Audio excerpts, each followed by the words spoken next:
নমস্কাৰ এটা কথা মন কৰিব যে 326 BC কি হৈছিল আলেকজাণ্ডাৰ আৰু পোৰৰ মাজত যুদ্ধ হৈছিল 1526 AD কি হৈছিল ফাৰ্ষ্ট পানিপটৰ যুদ্ধ হৈছিল কেতিয়াবা আমি 2000 BCE বুলি পঢ়িব পাওঁ আৰু কেতিয়াবা 93 CE এতিয়া ডাঙৰ কোৱেশ্চন হল মই কোৱেশ্চন এটা পাইছিলো যে sir BC AD BCE CE এবোৰ হয় কি আসলে কোড আমি কোনটো লিখো আৰু সকলোতকৈ ডাঙৰ কথা এই ডিফাৰেন্স যদি বুজি নাপায় তেনে হলে হিষ্ট্ৰি পঢ়ি খতম হৈ যাব তথাপি আমি ধৰি নিও আৰু এটো BCE আছিল এটো CE আছিল এটো BCE আছিল এটো AD আছিল কোনটো হয় কি ঠিক আছে গতিকে আজি আমি ইয়াৰ বিষয়ে অলপমান কম পাম আৰু আপোনালোকে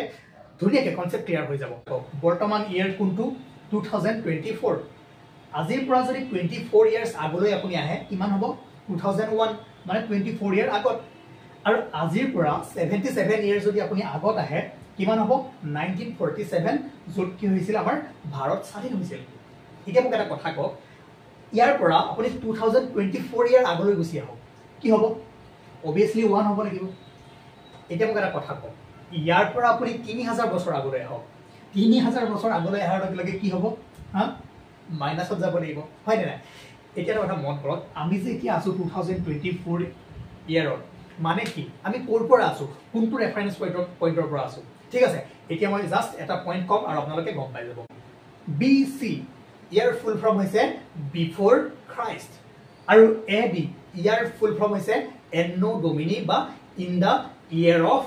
গড মেন কথা মন কৰক এইটো এটা ৰেফাৰেন্স ইয়াৰ হল ইয়াৰ হৈছিল আপোনাৰ যীশু খ্ৰীষ্টৰ জন্ম আৰু যীশু খ্ৰীষ্টৰ জন্মৰ আগত যিমানবোৰ ঘটনা হৈছিল তাক কি বুলি লিখা হয় BC বিফৰ খ্ৰাইষ্ট মানে মই আপোনালোকক প্ৰথমে কৈছিলো যে আলেকজাণ্ডাৰ আৰু পোৰৰ যুদ্ধ কিমান চন কেতিয়া হৈছিল 326 BC এইটো মানে কি যীশু খ্ৰীষ্টৰ জন্মৰ 326 বছৰ আগত এই ঘটনাটো হৈছিল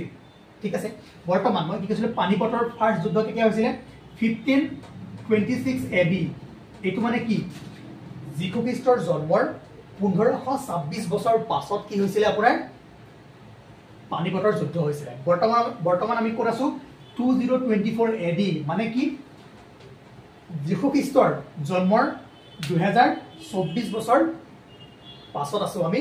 2024 AD গম পালে মানে এইটো এটা ৰেফাৰেন্স পইণ্ট লোৱা হল এইটো কি হল যীশু খ্ৰীষ্টৰ জন্ম আৰু এই যীশু খ্ৰীষ্টৰ জন্মৰ আগত যিমানবোৰ ঘটনা হৈছিল তাক আমি BC এই বুলি লিখা হয় আৰু তাৰ পাছত যিমানবোৰ ঘটনা হৈছে তাক কি কোৱা হয় AD মানে 1 AD 2 AD 3 AD 4 AD 5 AD 6 AD গৈ 2024 AD চলি গৈ আছে আৰু ইফালে কি হ'ব 1 AD ঠিক আছে সৰি 1 BC 2 BC 3 BC 4 BC 5 BC থাকে গৈ 326 BC 1000 BC 2000 BC 2000 BC মানে কি ইয়াৰ পৰা যীশু খ্ৰীষ্টৰ জন্মৰ 2000 বছৰ আগত ঠিক আছে 2024 AD মানে কি যীশু খ্ৰীষ্টৰ জন্মৰ 2024 বছৰ পাছত গম পালে কিন্তু মোক এটা কথা কওক এই ইয়াৰটো এই যীশু খ্ৰীষ্টৰ জন্মটো এটো ৰেফাৰেন্স পইণ্ট কিয় ল'ব লগা হ'ল চাওক এটা কথা মন কৰক আলেকজাণ্ডাৰ আৰু পোৰৰ যুদ্ধ হৈছিল আপোনাৰ 326 BC আমি কিয় কৈ আছো ইয়াৰ পৰা ৰেফাৰেন্স লৈ ঠিক আছে ইয়াৰ পৰা আগত যদি আপুনি এটো প্ৰপাৰ যদি আপুনি কোনটো ইয়াৰত হৈছিল আপুনি গণিবলৈ যায় আপুনি ক'ব নোৱাৰে কাৰণ চাওক আমাৰ পৃথিৱীখন ইয়াত ঠিক আছে ইয়াত সৃষ্টি হৈছিল তাৰ পিছত বহুত ঘটনা পৰিঘটনা হৈছিল কেতিয়াবা জীৱ আহিল কেতিয়া মানুহ আহিল কেতিয়া কি হল কোনো ক'ব নোৱাৰে এপ্ৰক্সিমেট কয় যে ইমান বছৰ ইয়াৰ আগত ইমান ইয়াৰ আগত কিন্তু আমাৰ লগত কোনো ফিক্স এটা 0 ইয়াৰ নাই যৰ পৰা আমি কি কৰিম তাক কাউন্ট কৰিম সেই কাৰণে কি হৈছিল বস্তুবোৰ টাইমলাইনত সজাবৰ কাৰণে বহুত প্ৰবলেম হৈ গৈছিল আৰু এই ক্যালেন্ডাৰখনক কি বুলি কোৱা হয় গ্ৰেগৰিয়ান ক্যালেন্ডাৰ ঠিক আছে আজিৰ পৰা প্ৰায় 1500 মান বছৰ আগত এই ক্যালেন্ডাৰখন কোনে বনাইছিল এজন ব্যক্তি যাৰ নাম আছিল ডায়োনিছিয়াছ এক্সিগুছ ঠিক আছে ডায়োনিছিয়াছ এক্সিগুছ নামৰ এজন ব্যক্তিয়ে এই টাইমলাইনটো বনাইছিল আৰু সেই সময়ত ৰজা আছিল পপ গ্ৰেগৰি 12 নহয় 13 ঠিক আছে পপ গ্ৰেগৰি 13 আছিল আৰু তেওঁৰ নামতে এই ক্যালেন্ডাৰখনৰ নাম কি হ'ল গ্ৰেগৰিয়ান ক্যালেন্ডাৰ যিখন বৰ্তমান সমগ্ৰ বিশ্বতে আমি একচেপ্ট কৰো মানে এটো কেনেকৈ কৰিলে যে ইয়াৰ এটা ৰেফাৰেন্স পইণ্ট বনোৱা গ'ল ৰেফাৰেন্স পইণ্টটো কি ইয়াতে আপোনাৰ এটা ইয়াৰ ধৰিলে আপোনাৰ যীশু খ্ৰীষ্টৰ জন্ম ঠিক আছে যীশু খ্ৰীষ্টৰ জন্মৰ পাছৰ যিবোৰ ঘটনা তাক কি হল AD ধৰক 1 AD 2 AD মানে 1526 AD 2024 এডি এনেকৈ এইবোৰ আমাৰ গৈ আছে আৰু যীশু খ্ৰীষ্টৰ জন্মৰ আগত যিবোৰ হৈছে সেইবোৰ কি হ'ব BC যাব ধৰক 1 BC 2 BC 3 তাৰপিছত আহি 326 BC এইফালে আপোনাৰ কিমানলৈ যাব 2000 BC আৰু আগলৈ গৈ থাকিব গম পালে কেনেকৈ আপোনাক বস্তুটো ক্লাসিফাই কৰা হ'ল মানে কোনো আপোনাৰ 1 BC ৰ পাছত কি আহিছে 1 AD আহিছে তাত 0 BC বা 0 AD নাই এইটো হৈছে আপোনাৰ ৰেফাৰেন্স পইণ্ট আৰু ইয়াত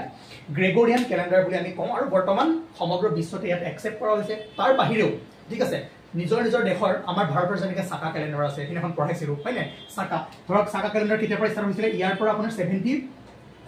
AD পৰা ষ্টাৰ্ট হৈছিলে ঠিক আছে আৰু সাকা ক্যালেন্ডাৰ মতে বৰ্তমান কিমান চন হয় ভাৰতত কিমান ইয়াৰ হয় কমেন্ট কৰি জনাব তেনেকুৱা আমাৰ অসমতো এখন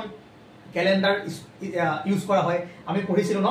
ভাস্কৰ বৰ্মনৰ যেতিয়াৰ পৰা ৰাজ্যভাৰ গ্ৰহণ কৰিছিলে তেতিয়াৰ পৰা এটা ইয়াৰ আমি ইউজ কৰো কিমান আছিল 794 AD নেকি হয়নে তাৰ পৰা ষ্টাৰ্ট কৰিছিলো ভাস্কৰ আব্দ ঠিক আছে গতিকে এইবোৰ নিজৰ নিজৰ দেশৰ এখনটো আছে ক্যালেন্ডাৰ তথাপিও ওভাৰঅল ওয়াৰ্ল্ড ওয়াইড আমি এই বস্তুটো এই সিস্টেমটো ফলো কৰো নহলে চাও সব দেশৰে ক্যালেন্ডাৰ কি হৈ আছে কোনবাখন বহুত আগৰ পৰা হৈছিলে কোনবাখন পিছৰ পৰা হৈছে এতিয়া আমি সেইখন ওয়াৰ্ল্ড হিষ্ট্ৰী যেটা পঢ়িছিলো কি আছিল আপোনাৰ ফেব্ৰুৱাৰী ৰিভলিউশন আমি পঢ়িছিলো ফেব্ৰুৱাৰী ৰিভলিউশন কিন্তু হৈছিলে কোনটো মাহত মাৰ্চত কি হৈছিলে মাৰ্চত হৈছিলে সেইখন আপোনাৰ কিহৰ মতে হৈছিলে যিখন ৰাছিয়ান সকলে যাক আমি জুলিয়ান ক্যালেন্ডাৰ বুলি কওঁ সেইখনৰ মতে হৈছিলে আপোনাৰ মাৰ্চ মাহত কিন্তু যদি ওয়াৰ্ল্ড ওয়াইডত চাই গুটি এটা ওভাৰঅল ৰেফাৰেন্সত চাই কেতিয়া হৈছিল ফেব্ৰুৱাৰীত হৈছিলে নামটো ফেব্ৰুৱাৰী ৰিভলিউশন হৈছে মাৰ্চত কিন্তু এইবোৰ বাদ দিও এইবোৰ জাস্ট মই এক্সাম্পল দিছো যে প্ৰত্যেক সবৰে নিজৰ নিজৰ এখন ক্যালেন্ডাৰ আছে চাইনাৰ আছে ইণ্ডিয়াৰ আছে তো মেইন কথা হ'ল যে আমাৰ এই যিখন গ্ৰেগৰিয়ান ক্যালেন্ডাৰ তাত আমি এই ৰেফাৰেন্স পইণ্টৰ পৰা AD BC এই বস্তুবোৰ পাওঁ কিন্তু এটা কথা হ'ল যে CE আৰু BCE হয় কি বেলেগ একো নহয় যিখিনি AD ইয়াকে বৰ্তমান AD ঠাইত কি কৰা হৈছে CE বুলি ৰিপ্লেস কৰা হৈছে মানে কমন এৰা ঠিক আছে কমন এৰা আৰু যিখিনি BC আছিল তাক কি কোৱা হয় বিফৰ কমন এৰা ঠিক আছে মানে 326 BC মানে কি 326 BCE বিফৰ কমন এৰা আৰু 1526 AD বা CE কমন এৰা কিয় CE কৰা হ'ল এতিয়া সব যীশু খ্ৰীষ্ট এতিয়া কি হয় খ্ৰীষ্টিয়ান সকলৰ যিকোনো এজন গড হয় তো তেওঁৰ ৰেফাৰেন্সত কৰিলে কিন্তু একসেপ্টটো গোটেই বিশ্ববাসীয়ে কৰি আছে বিশ্বতো বহুত ধৰ্ম আছে গতিকে এখন সেকুলাৰ ক্যালেন্ডাৰ লাগে অকল যদি আপুনি বিফৰ খ্ৰাইষ্ট বুলি কয় বেলেগ ধৰ্মৰ সকলে বেয়া পাব পাৰে হয় না সেই কাৰণে কি হ'ল বৰ্তমান AD BCE টো লাহে লাহে কমাই কমাই কি কৰা হৈছে CE কমন এৰা বা BCE বিফৰ কমন এৰা দ্যাট মিন্স CE মানে 1526 CE মানে এই পইণ্টৰ পৰা যীশু খ্ৰীষ্টৰ জন্মৰ 1526 বছৰ পাছত এটো হৈছে আপোনাৰ CE কমন এৰা এই গুটেই এৰাখিনি কমন এৰা বুলি কোৱা হ'ব আৰু এইখিনি হ'ব আপোনাৰ বিফৰ কমন এৰা BC বা BCE CE বা AD ওকে মই ভাবো যে আপোনালোকৰ কনসেপ্টটো ক্লিয়াৰ হ'ল গম পালে আমি কিয় BCE লিখো কিয় AD লিখো কোনটো BCE লিখো কোনটো AD লিখো আপোনালোকে ধুনীয়াকৈ ধৰিব পাৰিলে ঠিক আছে থ্যাংক ইউ